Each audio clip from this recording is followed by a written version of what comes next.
Spacey, sticky, super cush. It just fits different. Experience a new high. Ultra, stay out there.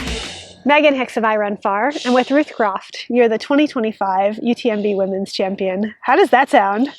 Yeah, it hasn't really had a moment to sink in. I think it was just like, post-race, you're obviously not feeling great, and I just think maybe next week I'll have a moment to reflect on it. Where it actually you start to absorb it in your skin, your bones, that happened? Yeah, for sure. When you left this race last year after finishing second, did you get in your mind early on that you can come back and do more, do better? I feel I left a bit on the table. I just felt like, I think I said in the pre-race interview, it was very positive. I didn't really hurt a lot or suffer a lot. And so I felt like maybe, there was a bit of time that I left on the table, and I wanted to come back and see if I could improve on it. How much of your, in the off season and the build towards this, how much of that were you, really focused on, I'm here to improve my UTMB performance? I think my whole year has been around UTMB. I love that you're honest about it. No, it is. It's the only thing I'm focused on. And I think that's kind of how I am. If I have a goal, I just want to go kind of try and do my best and go all in on it. And even with my coach, Scott, the focus, I think it's probably the same for Tom, for both of us. Our focus this year has been UTMB. And so it's been about peaking for UTMB. All our training has been about what could benefit UTMB. You had said ahead of the race that your goal was to execute a good race strategy and go out a little bit harder, but not too hard, right? So I don't know the right way to say it, but ride that line a little bit closer in the first half of the race. Looking back, do you feel like you were where you wanted to be and you rode the line how you intended to? Yeah, but I think the weather just changed things. I had a pacing plan going into it, and so I was on my target pace going through Les I was right on, and then same for Saint Gervais, same for Les Contamines, and then Les Chapillot. It all went to hell. Well, I was only a few minutes back, but then my mindset shifted, and I was like, I just need to survive the night. We're not going to worry about the pacing because I don't do well in the cold, and obviously with Transvulcania and getting hypothermia there and DNFing, I was a lot more prepared. I had a big Gore-Tex jacket. I had these cross-country ski gloves as well. And so I just didn't want to DNF UTMB because of something that I could have had control over. Yeah. Looking back, it's kind of interesting that you had that experience at Transvulcania, just sort of a freak storm. You didn't have the gear that you needed for it and ended up dropping. Seems like now really excellent preparations for what happened this weekend. Yeah, it's kind of the silver lining, I think, because if I hadn't have had that experience, I think the same thing would have happened.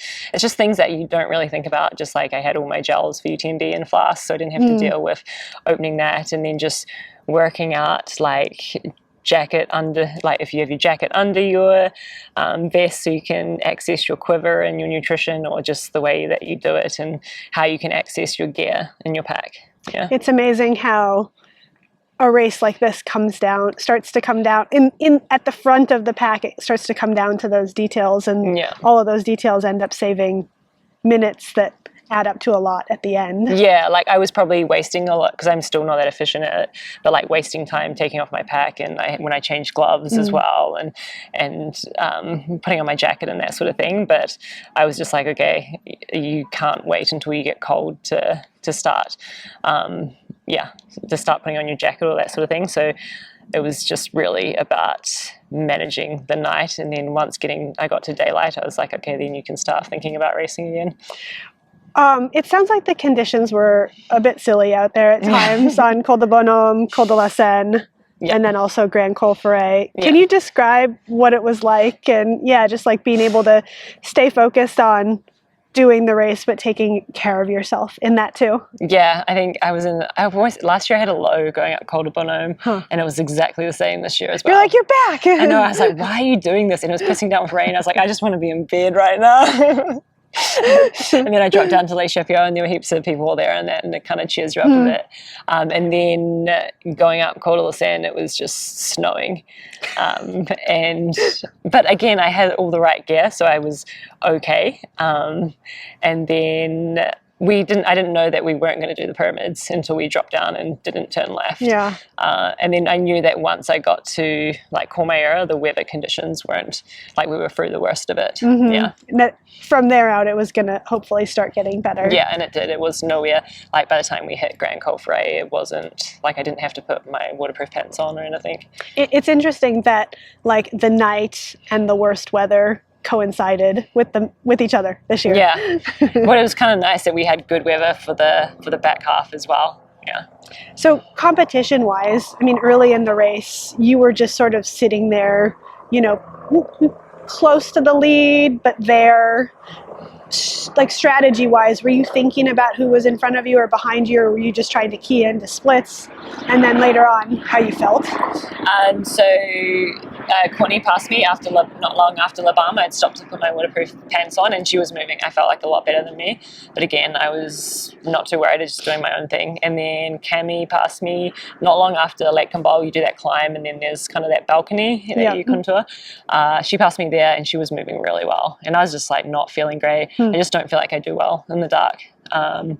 But by the time I got to Courmayeur, I know I was like faffing around with my bag a lot. Like I changed my head torch at Lake Combal, and the battery must have been wet or something, and so my head torch just like stopped working like a K later. So then I had to go into Really? But I had a backup. Okay. So I used that. But I just felt like I was like burning time with dealing with all my gear. And then I got into Courmayeur, and I didn't feel like Cammy or Courtney had put like a ton of time on me. And then, I just started feeling good going up Grand Col Ferret and was able to, start moving a bit better, I think. It's curious to me that like sort of the end of the weather and also the end of the night, like what is it that cued into you starting to feel good? Yeah, I don't have great eyesight at night either. I don't know. You really are like a Kiwi. I don't know. For me with UTMB, it's like you just got to get to like Courmayeur. You just got to get there, and then after that, things will start to get better. Like, and obviously by Anuva, with like daylight's coming, and there's just something that switches on in me, and I'm like, okay, yeah. I feel like the last 50K of this race course is a pretty brutal. Yeah. Like, I mean, all of it is hard, but it's just steep climb, steep descent, steep climb, steep descent over and over.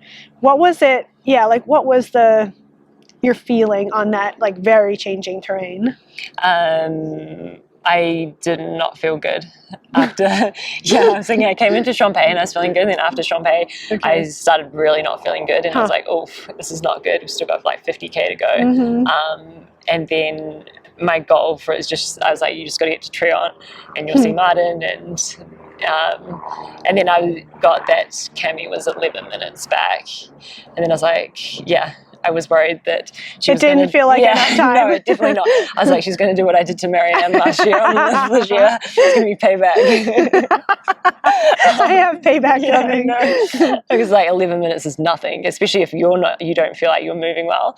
And I think last year I said that I wasn't going to draw on last year, but you can just remember the sensations you had at that time. But luckily I was able to just make up a bit more time and get a bigger buffer where I felt a bit safe.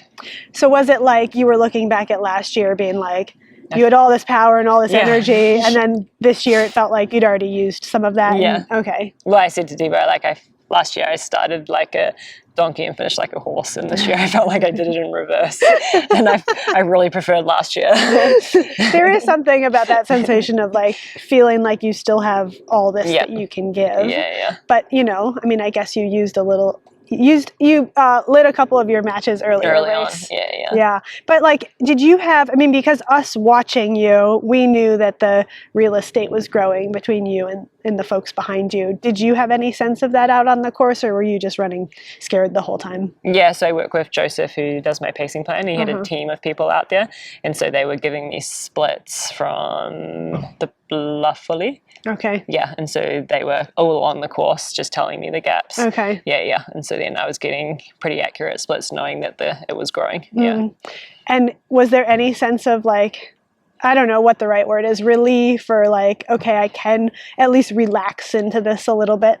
I think when I got into Valacine and it had grown, I think it was up to 22 minutes.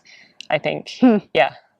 And then Martin was just like, okay, like, Cami needs to put a minute on you per K, like, just chill out, don't do anything stupid. And I was kind of at the point, I was like, I just want to get this done. Yeah. I was like, everything's hurting now. It must have felt good to hear that then, though. Like, yeah, for sure. Like, you don't have to worry too much there. The people at this race, the spectators out on the course, they're really quite something. And Valorcine was...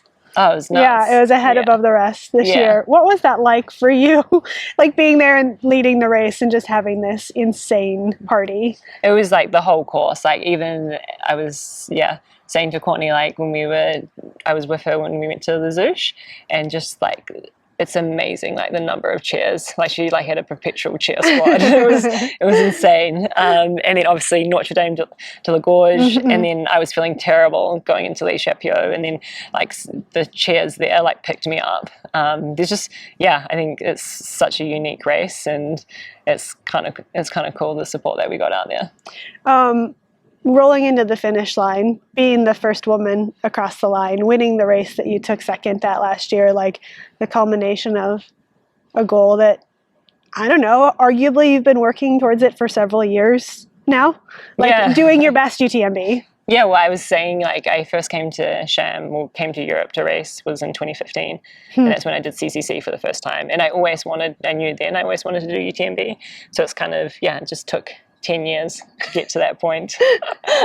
But it's cool I always think it's cool to look back to see the runner I was then, like, and then to be able to close the loop out 10 years later. That's a long-term relationship. It is. It's a lot of dating. Yeah. It is. But it's just like every one of the races has kind of served a part in my career, especially like OCC as well, just when I was doing the shorter stuff, and so it was pretty special. Do you think the runner who came here in 2015 ever thought that you'd be like running 100-milers and winning UTMB? And I cut the straps off my poles when I came in 2015. Those don't seem useful. No, because I was with Maj, and he was telling me about how you have to cut all your tags off and everything to save weight. And so I cut the straps. So there's photos of me from CCC, and I'm just holding poles. So I've come a long way. To be fair, I think a lot of people do that, like save waiters. I was a previous You've done the same? Oh, wow. I haven't met a number. Oh, no, there are people out there. Really? So, well, you think you're saving weight. Yeah. But that also is like, makes them way less functional. Oh, they're not functional at all, actually. You defer the entire purpose of the pole, actually. No, but so crossing the line, having this roar of Chamonix, getting to run through, what is it, like 1.5K or 2K of people cheering you all the way through town. Was there a sensation of like, okay, I've really done what I've come here to do with UTMB? Like satisfaction? Yeah, for sure, definitely. Yeah, I was just happy with how the day executed. But the main thing I got to share it with my family and my friends, and I think I've probably said that every interview. UTMB, that's what it means the most to me. And seeing them at the aid stations and then getting to see them at the finish line, that's what I'll probably remember most, and just the support that we had out on the course. It's kind of funny that like running as a sport, if you're not in a team, if you're not on a cross-country team or whatever, it's sort of a singular thing, but somehow us ultra runners, we managed to turn it into a team sport and like get this huge group surrounding us.